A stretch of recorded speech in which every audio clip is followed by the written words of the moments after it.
자, 오늘 90페이지입니다. 90페이지입니다.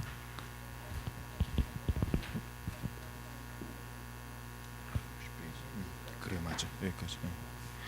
자,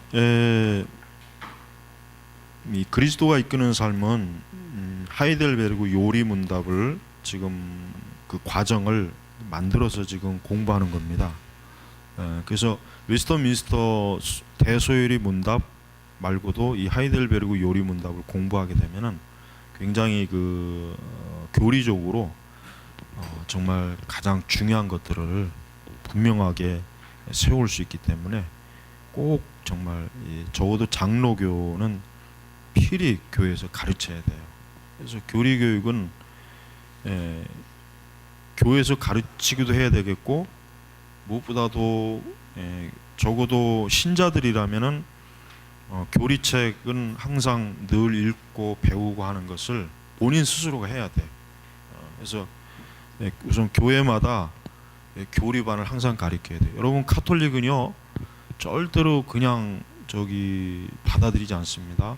교리반을 철저하게 이수해야 영세를 주고 정식 그 교인으로 받아들여요. 그래서 여러분, 의외로 카톨릭은 성당은 굉장히 교육이 잘 돼 있어요. 개신교처럼 엉성하진 않아요. 개신교는 뭐 그냥 교회 문 앞에 들어오기만 하면 다 교인이잖아. 개가 들어와도 교인으로 받아들이고, 돼지 새끼가 들어와도 교인으로. 하여튼 교회 문만 들어오면은 뭐 그게 뭐 사람이든 뭐 짐승이든 간에 하여튼 다 교인으로 받아들여.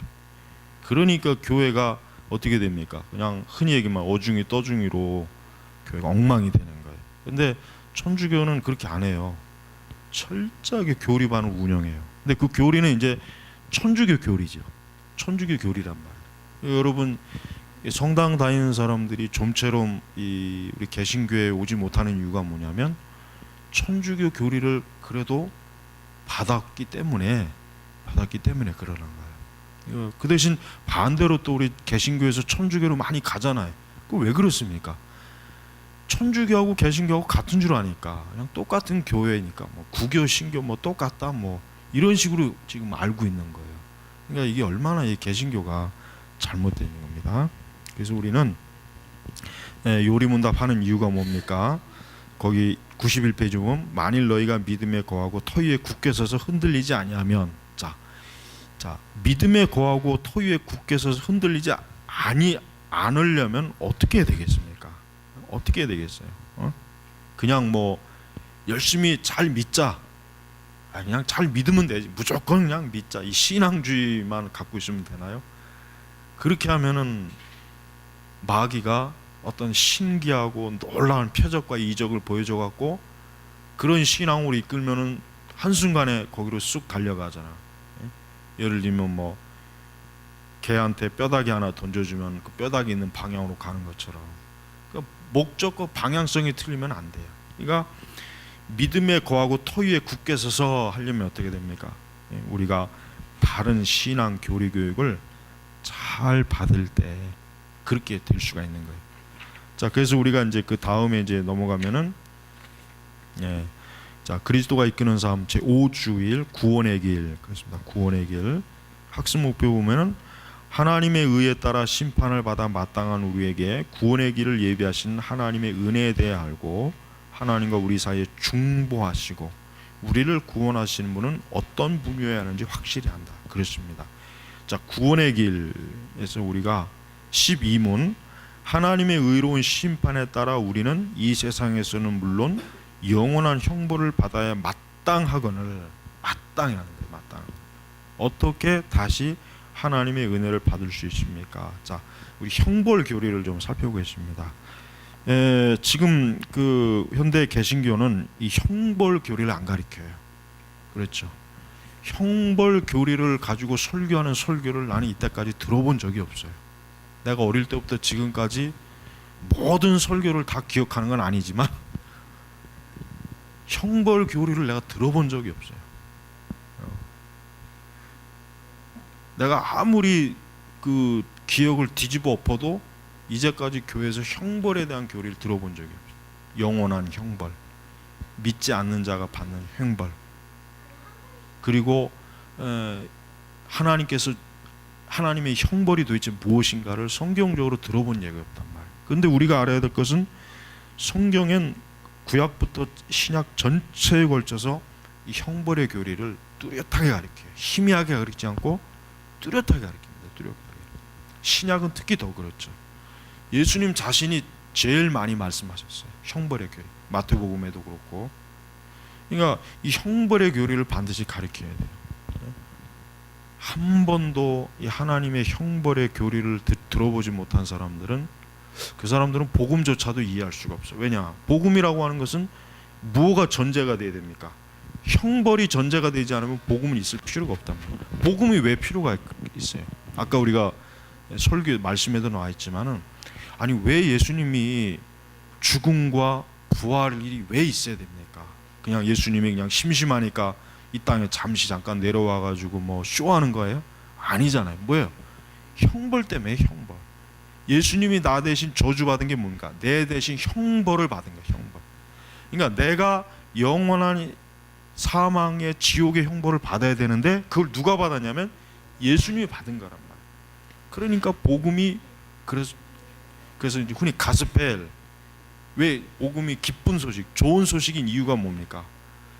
내가 받아야 될 형벌을 주님이 받아서, 주님은 참 어쨌든 형벌을 받았지만 나는 어쨌든 기쁜 거. 왜?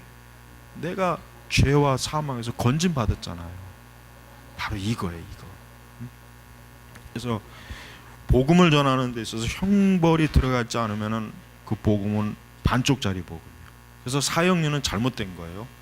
사형리는 제일 첫 번째 뭐가 들어가야 되냐면, 당신은 형벌 받은 사람입니다. 저주 받은 사람입니다. 당신은 지옥 갈 사람입니다. 이거부터 들어가야 되는데 그건 없고 뭡니까? 하나님이 당신을 사랑하십니다. 당신을 위한 좋은 계획이 있습니다. 이것부터 들어오잖아요.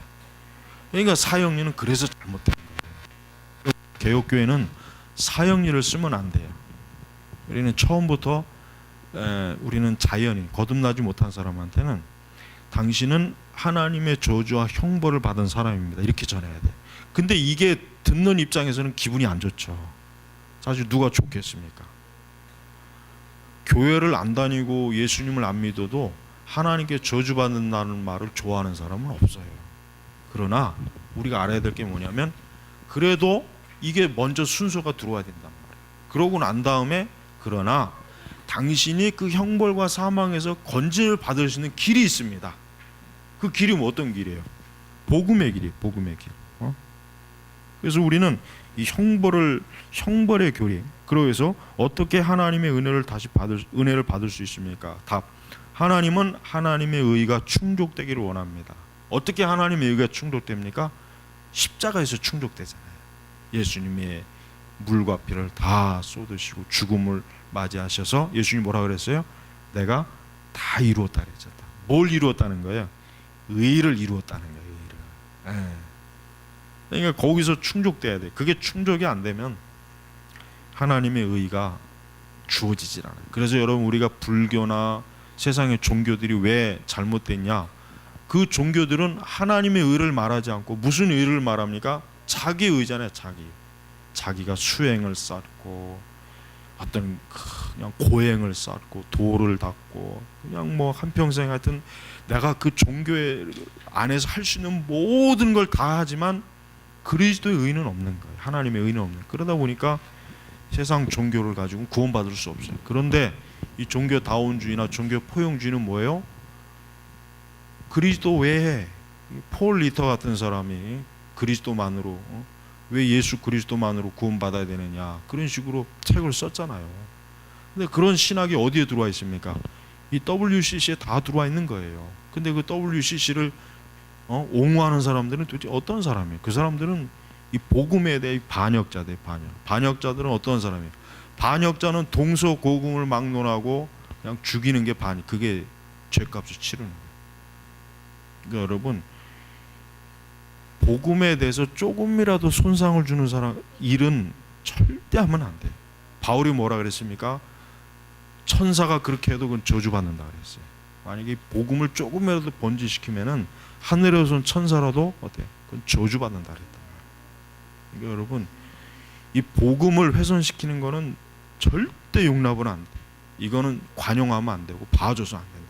그러니까 우리가 이 WCC 같은 거를 아주 강하게 비판해야 돼요. 절대 저걸 받아들이면 안 돼. 그런데 이 WCC를 적극적으로 추진하는 사람도 나쁜 놈들이지만 더 나쁜 놈들이 누군지 알아요? 관용하는 놈들. 우리 WCC도 좀 우리가 좀 너무 그렇게 비판하지 말자. 저들도 다 뭐 하나님 얘기하고 다 선교하고 다 교회를 위해서 그러는 건데 너무 반대하지 말. 이놈들이 더 나쁜 놈들, 이놈들이 더 죽일 놈들이에요. 왜? 요자들이 뱀이거든, 뱀. 교활해요, 요것들이 이 교회를 타락시키는 거예요. 그러니까 아예 나는 마귀의 백성이다, 나는 죽일 놈이다, 나는 사단이다 이렇게 딱 드러내는 사람보다 광명의 천사로 자기를 가장하는 자다. 그러니까 여러분, 우리가 이 WCC 문제는 이게 절대 작은 문제가 아니에요. 이거는 정말 진짜 이거는 심각한 문제인데 이거를 비판하는 사람들이 더 지금 욕을 먹고 있어요. 교회 평화를 해친다, 교회 일치와 화합을 회방시키는 자들이다, 과격하게 아주 꼴통 보수다, 이런 식으로 몰아붙인단 말이에요.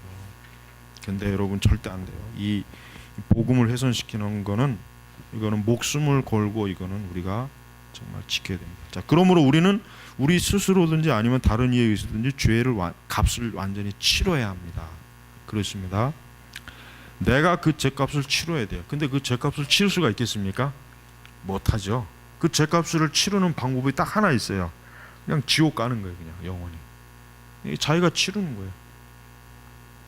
그렇게 할 수 없잖아요. 그렇게 어떻게 됩니까? 예수님 내 대신. 그러니까 구약에 우리가 그 레위기에 나와 있는 그 제사 그거를 여러분 좀 꼼꼼하게 읽어봐야 돼요. 그게 제일 지루하잖아요, 읽기가. 그거 읽다가 성경 읽는 거 다 포기하잖아요, 거기서. 근데 그게 이 제사법이 결국은 십자가예요. 그러니까 그걸 꼼꼼하게 읽어봐야 돼, 꼼꼼하게. 그게 결국 뭘 말하는 거냐면, 결국 내가 나를 잡아다가 죽여야 될 그 상황을 예수님이 대신 죽는다는 거, 그거를 레위기에서 말하는 거예요. 그게 가장 지루하지만 사실 가장 은혜가 많은 구절입니다. 그러니까 여러분, 레위기도 한번 시간 잡고 꼼꼼하게 읽으면 거기에 여기에 그리스도의 그 십자가의 고난이 다 들어가 있구나 하는 것을 분명히 알 수가 있어요. 그래서 우리 스스로 하나님의 의를 충족시키는 죄값 치를 수 있습니까? 답은 뭐예요? 없죠. 사실 없어요. 자기가 치르겠다고 하는 사람들은 결국은 지옥 가 있을 겁니다. 지옥에서 영원히 형벌을 받고 있을 거예요. 오히려 죄책을 날마다 증가시키죠. 사람이 예수님 안 믿고 사는 건 뭐냐면 날마다 그 죄책을 쌓는 거예요. 그러니까 예수 안 믿고 오래 사는 사람은 더 많은 지옥의 저주가 있다고 봐야 돼. 정말이에요. 더 많은 지옥의 저주를 더 많이 쌓고 있는 거예요, 날마다. 우리가 예수님 안 믿고 오래 사는 게 사실 좋은 건 아니에요. 죽으려면 그냥 빨리 죽는 게 그나마 좀 덜 죄책을 쌓는 길인데, 그래도 어쨌든 하나님이 불신자들의 그 인생을 정해지는 이유가 뭔지 아십니까? 단 하나예요. 빨리 돌아오라는 거예요. 그걸 알아야 돼요. 근데 불신자들은 그런 걸 모르고 그냥 오래 살겠다고, 그냥 건강하게 어떻게든 오래 살길만을 바라잖아요. 얼마나 어리석은 거예요. 하나님께서 우리 불신자들의 생명을 연장시키는 이유는 단 하나밖에 없어요. 하나님 그 영혼이 멸망하는 걸 하나님 원치 않으니까 그 생명을 늦추시는 거예요, 죽음을. 근데 그 끝까지 안 믿고 결국 죽으면 어떻게 됩니까? 그건 하나님의 호의, 하나님의 사랑을 무시하는 거란 말이에요. 그러니까 지옥 가는 거예요. 그러니까 우리가 하나님의 의를 충족시킬 수 없습니다. 자, 우리 14번만 하죠. 단지 피조물에 불과한 존재가 우리를 대신할 수 있습니까? 그럴 수 없습니다. 그렇죠. 왜냐? 인간의 죄책 때문에 다른 피조물에게 형벌을 내리는 것을 원하지 않습니다.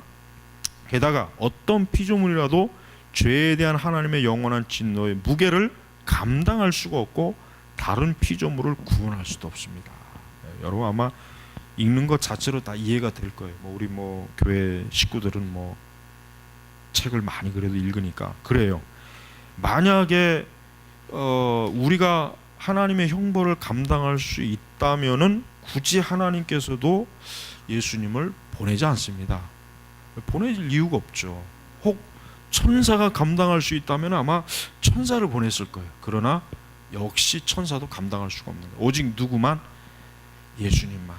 흠이 없고 정말 점도 없고 죄가 없으신 어린 양 되신 그리스도만이 이걸 감당할 수가 있는 것이에요. 여러분 이 구원의 길 사실은 굉장히 어떻게 보면 간단한 것 같지만 간단하지 않습니다. 이 구원의 교리를 믿지 못하고 깨닫지 못해서 멸망당한다고 생각해 보세요. 얼마나 비참해요. 우리 주변의 불신앙자들이 이 귀한 이 생명의 복음을 알지 못하고 듣지 못해서 멸망당한다는 걸 한번 생각해 본다면 우리가 지금 이걸 알고 배우고 믿는 게 얼마나 큰 축복인지를 여러분 아마 많이 이걸 알아야 돼요. 우리 성도들은 한 가지 를 알아야 돼요. 내가 이 복음의 은혜를 이제 됐다, 난 알았으니까 이제 더 이상 관심 없다, 이게 아니라 이 복음의 은혜를 날마다 감사하고 기뻐하고 이거에 감격하고 감동해야 돼요. 다른 건 필요가 없단 말이에요. 다른 거. 근데 이런 거에 감사하고 기쁨이 없으면은 신자들이라고 하지만 그 사람들은 세상으로 달려갈 수밖에 없어요. 세속적일 수밖에 없단 말이에요. 그러니까 여러분 이 귀한 것을 절대로 하찮게 여기지 말고 정말 귀하게 여기실 바랍니다. 기도하겠습니다.